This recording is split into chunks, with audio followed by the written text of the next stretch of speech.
Clôture de la deuxième session ordinaire du Conseil de la santé du Niari. Lancement du trimestre expérimental de l'assainissement de Pointe-Noire. Deux titres qui font la une de votre journal hebdomadaire de ce 5 avril 2025. Madame, Monsieur, bienvenue à tous et merci de nous choisir pour vous informer.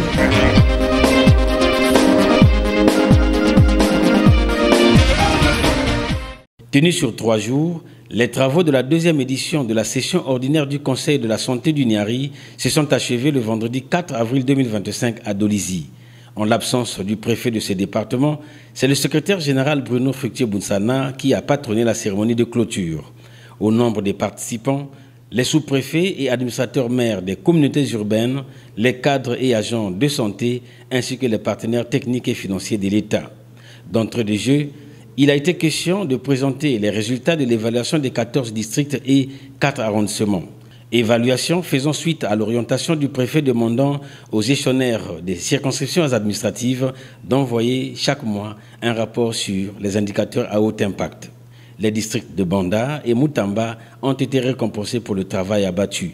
Banda a reçu une moto et Moutamba un ordinateur laptop. Quelques recommandations ont été retenues dans cet extrait du communiqué final rendu public par l'administrateur maire de la communauté urbaine de Makabana. Il s'agit de attribuer au département un quota pendant le recrutement du personnel de santé, doter 9 aires de santé en chaîne de froid lente, doter 4 districts sanitaires en véhicules de supervision et en moto. Les engagements des participants ont été ici traduits. Nous nous engageons à organiser les réunions d'analyse des données avant transmission à l'autorité préfectorale. Renforçons les visites de suivi des indicateurs dans les aires de santé de nos circonscriptions respectives. Mettre en place les comités de santé dans toutes les aires de santé. Remercions à cette occasion M. Gilbert Mwanda, préfet du département du Niari, et M. Martin Inana, directeur départemental des soins et services de santé du Niari pour leur leadership managérial avéré qui a abouti à la réussite de cette activité de grande envergure. Le secrétaire général du département dans son mot de clôture. Au cours des travaux, vous avez longuement épilogué sur les questions d'assainissement dans les villages et quartiers. Des échanges d'expériences ont été partagés. Servez-vous de ces expériences positives pour améliorer le niveau d'assainissement de vos villages et quartiers. Veillez à l'élimination par la population des gîtes larvaires pour contribuer à la réduction de l'incidence du paludisme dans nos communautés. Au cours de ces assises, vous vous êtes également attelés à cerner tous les maux qui minent le système de santé départemental et à réfléchir sur les moyens d'y remédier. Pour ma part, vu l'engouement avec lequel vous vous êtes mis à la tâche, je suis persuadé que vous saurez mettre en œuvre, chacun dans sa circonscription, les mesures correctives que vous avez pu identifier au cours de ces travaux. Au terme de la cérémonie, le lauréat numéro 1 précise ne pas baisser la garde. Baisser la garde, je ne crois pas, parce que c'est une motivation. Quand on gagne un premier prix, il faut démontrer après qu'il faut se maintenir. Parce que c'est un travail de collégialité. Je travaille avec le docteur du district sanitaire, je travaille avec les chefs des centres de santé. Et moi-même, nous étions motivés et nous allons refaire la même chose pour commencer à attaquer 2025.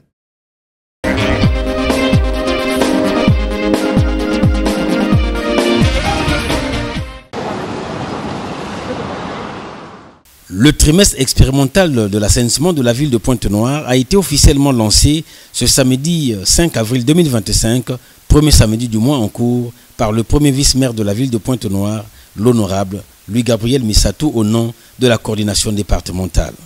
C'est à l'explanade de l'hôtel de ville que le monde s'est réuni pour prendre le départ en direction des arrondissements. Bien avant, Gildas Onina, coordonnateur des services d'assainissement à la Direction générale de l'assainissement, a justifié le mobile de ces retrouvailles. Le 3 février 2025 précisément, il y a eu la première conférence sur l'assainissement à Brazzaville. Et à l'issue de cette conférence, il y a eu 17 recommandations traitant les questions de l'assainissement. Au passage du ministre ici, Juste Désiré Mondélé, à Pointe-Noire, il avait institué aussi le trimestre de l'assainissement.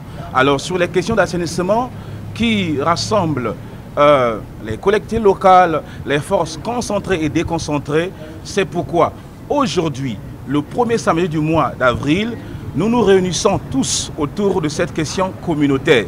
À Lumumba, femmes et hommes, matériel aratoire à la main, se sont déployés pour la réussite de cette opération. En Mvumvu, en présence de l'administrateur maire, le premier vice-maire et les membres du bureau exécutif du conseil départemental et municipal de Pointe-Noire ont salué le civisme des populations. Nous venons là au nom de Madame la présidente du conseil départemental et municipal, maire de la ville de Pointe-Noire, de lancer le trimestre expérimental de l'assainissement, qui était le mot d'ordre du ministre de l'assainissement urbain, Juste Désiré Mondélé, dans l'idée d'opérationnaliser la nouvelle vision du chef de l'État, de faire de cette activité de l'assainissement une activité citoyenne, inclusive et participative. Donc c'est avec joie que nous avons fait la ronde des arrondissements. Aujourd'hui nous sommes à ce moment précis à Mvumvu avec Madame le maire et le directeur chargé de la coordination de la direction générale de l'assainissement pour faire que ce mot d'ordre pour le premier samedi du mois d'avril 2025 à Pointe-Noire soit effectivement exécuté. Au siège de la préfecture de Pointe-Noire, le monde s'est aligné derrière le directeur de cabinet du préfet, lequel s'est ainsi exprimé. 5 avril a une connotation spéciale parce que, comme vous avez su l'entendre, elle marque un lancement officiel de l'assainissement au niveau de notre ville de Pointe-Noire. Je voudrais vous féliciter au nom de Monsieur le Préfet, tous pour votre participation. Pour l'assainissement de l'environnement immédiat, il serait souhaitable que les Pontenégrins adhèrent massivement à cette exigence hygiénique.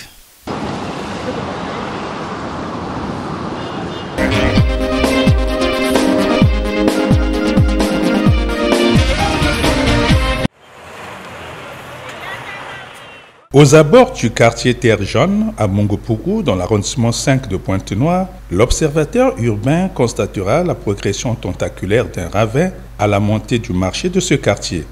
Ce monstre naturel effrayant continue d'angoisser les populations de ce périmètre résidentiel quand s'annonce d'âme pluie. Un ravin qui devrait attirer l'attention des services compétents, notamment les grands travaux. Ici, le piéton a du mal à se frayer un passage devant l'agressivité du ravin et la profondeur de sa crévasse. Il suffit d'une ou de deux pluies successives pour que cette zone s'efface du plan cadastral de Mongopougou.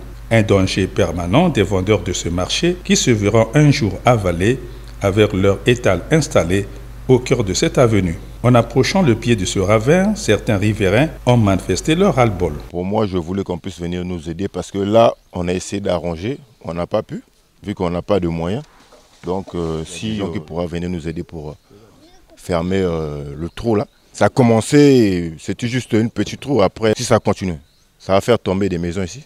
Là, il y a des parcelles. Il y a même la sœur l'a dit qu'elle va quitter là parce que là, elle est en danger. Bon, l'autre maman là, regarde même là-bas. Le ravin est déjà proche de la maison de ce monsieur là. Je ne sais pas comment on pourra faire. Nous, on a essayé de fermer ici là, mais on n'a pas pu. On n'a pas de moyens pour continuer de fermer ici.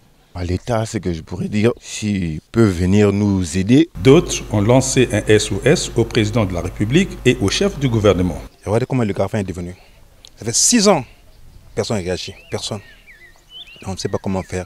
Nous-mêmes, on essaie de faire des digues là, mais ça n'a pas tenu, ça a lâché. Regardez comment, ça les digues, ça a lâché. Dans l'eau, on a peur. Même un frère qui est là, il est parti de cette parcelle parce que personne ne peut venir l'aider. Les voitures ne peuvent plus passer, regarde comment on est. Et l'État congolais nous regarde. On sollicite l'aide à l'État congolais. Surtout pour la première personne du Congo, on appelle notre papa Sassou Nguesso, qu'il peut vraiment aussi nous aider. Parce que comme ça là, on ne peut pas être. Moi je ne travaille plus, je suis malade. Je suis là, je ne peux plus fonctionner. Maintenant si la maison tombe là, comment je vais encore vivre? Donc on demande l'État congolais de nous aider. Les ravins, les glissements de terrain, considérés comme des cataclysmes naturels, exigent de l'État des moyens d'urgence au lieu que l'on fasse chaque fois le médecin après la mort.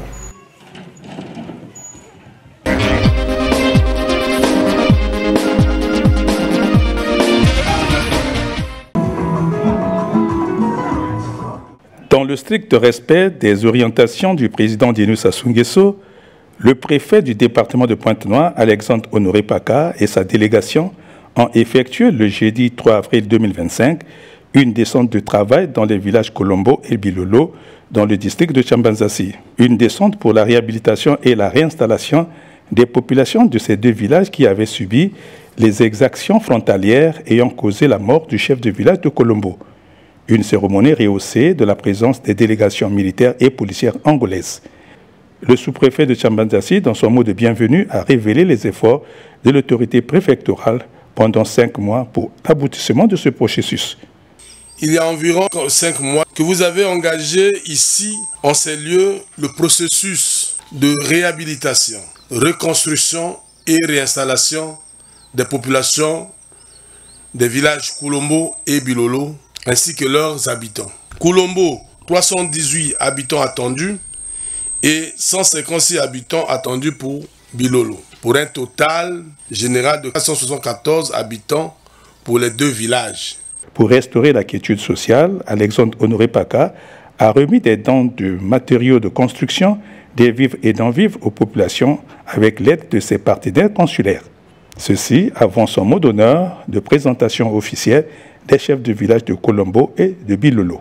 L'honneur me soit de prendre la parole en ces lieux pour féliciter les populations de Colombo, Bilala, plutôt Bilolo, qui ont compris le message de la réinstallation de tout le monde ici à Colombo et à Bilolo.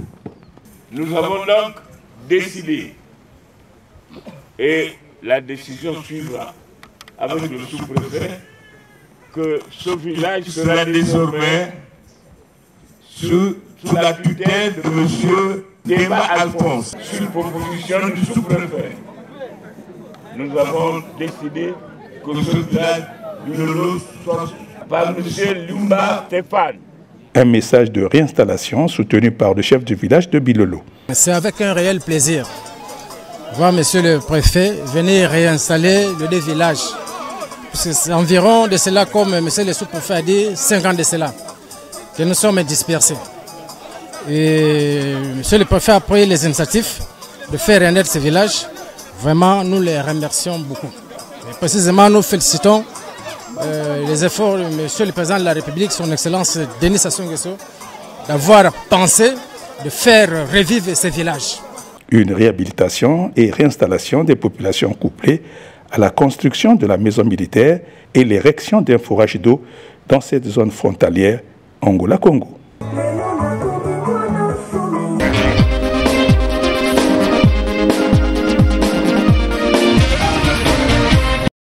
La campagne de sensibilisation au respect des textes réglementaires de transfert de fonds lancée à Pointe-Noire le 31 mars 2025 a connu son épilogue ce vendredi 4 avril 2025.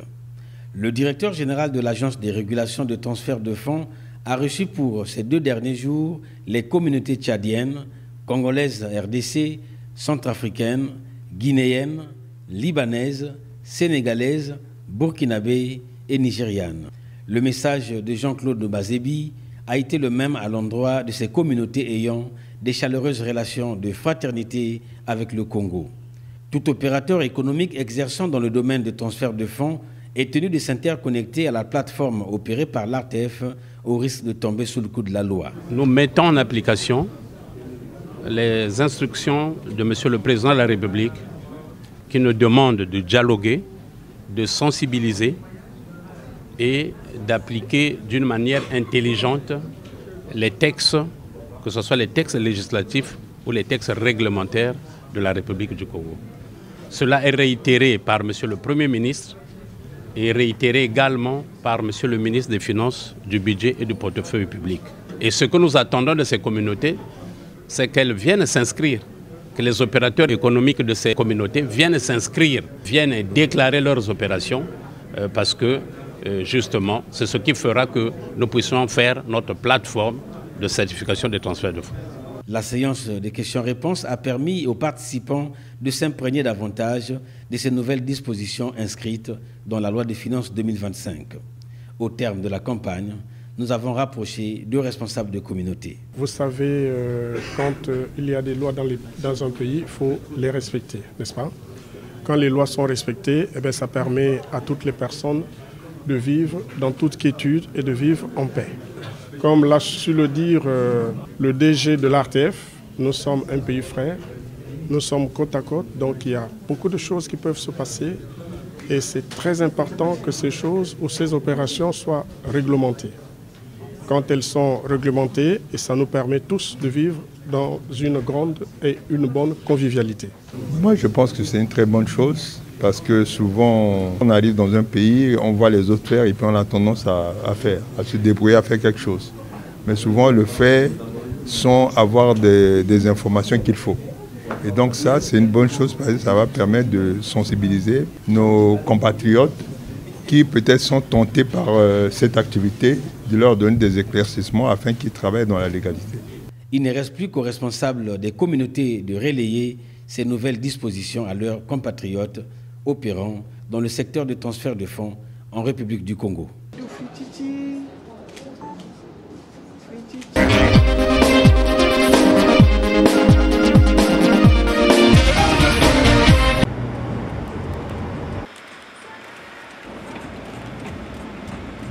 Les installations de la centrale électrique du Congo, CEC en abrégé, ont été visitées par une délégation de la Commission économie, finances et contrôle de l'exécution du budget de l'Assemblée nationale le mardi 1er avril 2025. À la tête de cette délégation, l'honorable Maurice Mavungu, président de la commission précitée, ici reçu par Marcelin Dibou, directeur général adjoint de la CEC représentant le responsable numéro 1 de cette structure. Dans la salle de réunion, après l'induction de sécurité, les visiteurs ont suivi avec beaucoup d'attention la présentation de la CEC, projection à l'appui. La centrale électrique du Congo possède 3 turbines d'une capacité globale de 484 mégas, dont une était en fin de cycle, notamment la GT1. C'est à l'issue d'un grand travail abattu par les techniciens que cette turbine a été remise en service depuis le 31 mars 2025 au soir.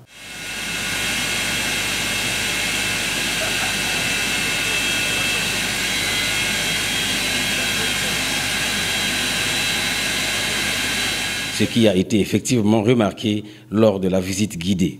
Une visite allant de la GT1, première turbine remédiée, jusqu'à la GT3 pour terminer à la salle de contrôle.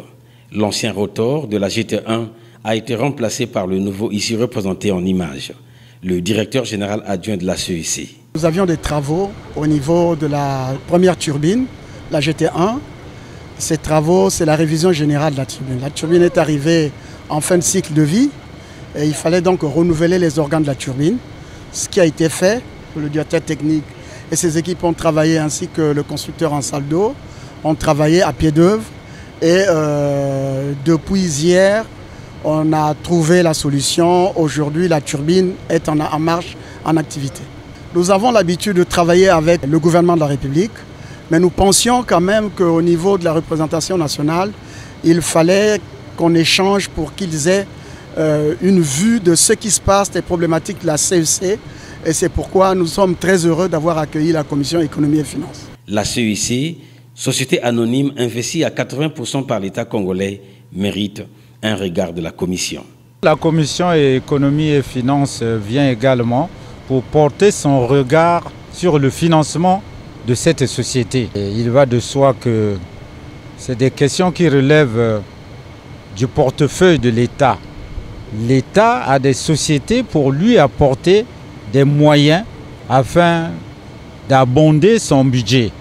Et pour le cas d'espèce, nous sommes venus également pour regarder comment est-ce que cette société-là peut, naturellement avec le ministère en charge du portefeuille public, comment on peut regarder si les subventions nous asphyxient. Il faut trouver d'autres modalités, telles l'ouverture du capital, n'est-ce pas? Si nous avons d'autres partenaires qui peuvent arriver à porter du frais, mais il faut rentabiliser cette société pour que l'État en tire réellement profit. C'est aussi le rôle de la Commission parce que nous nous occupons également des questions budgétaires.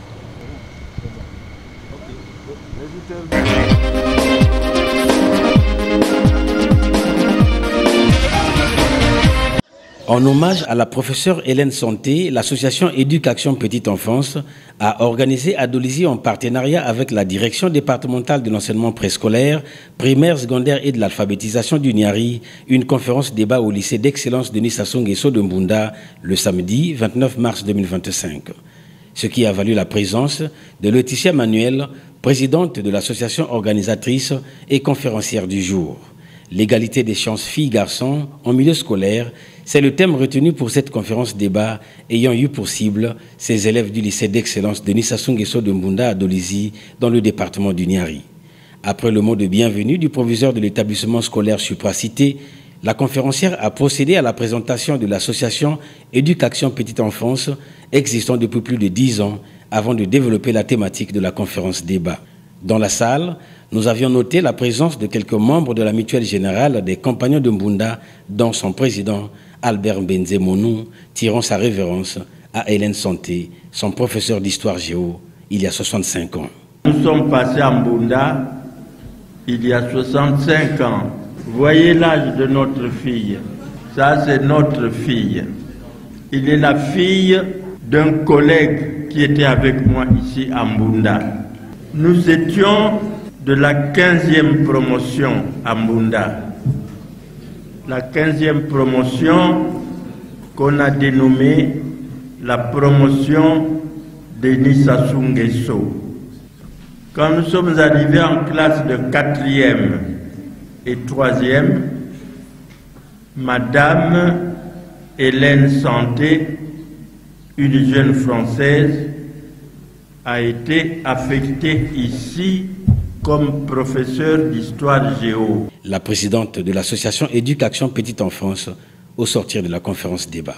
Il a une valeur affective pour moi, ce lycée, parce qu'il a abrité ici la scolarité de mon père, M. Kunku Gilbert. Et également, c'était l'occasion de rendre hommage à tout cet encadrement dont ils ont bénéficié ici. Principalement rendre hommage à la professeure qu'ils ont eue, mademoiselle Hélène Santé, que j'ai connue dans mon jeune âge. Je l'ai connue et elle a également été pour moi un tuteur de résilience dans le sens où elle a pu également impulser mon cursus scolaire. Pour moi, cette conférence débat ici, elle a un double sens. Aux yeux de ces élèves participants, l'initiative est très louable. On a demandé à toutes ces jeunes filles qui sont pour certaines stigmatisées, marginalisées par des dogmes, par des stéréotypes qu'on leur a imposés, par la compréhension que les gens ont fait des séries, du projet d'études, de la compréhension des femmes. On leur a demandé de s'émanciper, de mieux s'aventurer sur des terrains qu'on leur a interdits pendant longtemps. J'en ressors très enrichi de comprendre que, en fait, il n'y a pas de différence entre les filles et les garçons. Tout ce qui se passe, c'est qu'il y a ces tendances qui sont là depuis bien plus longtemps et qui nous poussent à croire que les hommes sont meilleurs que les autres, les femmes. Or, cela n'est pas vrai. Il faut éloigner de nous cette tendance car elle nous limite. L'association Éducation Petite Enfance est basée à Pointe-Noire.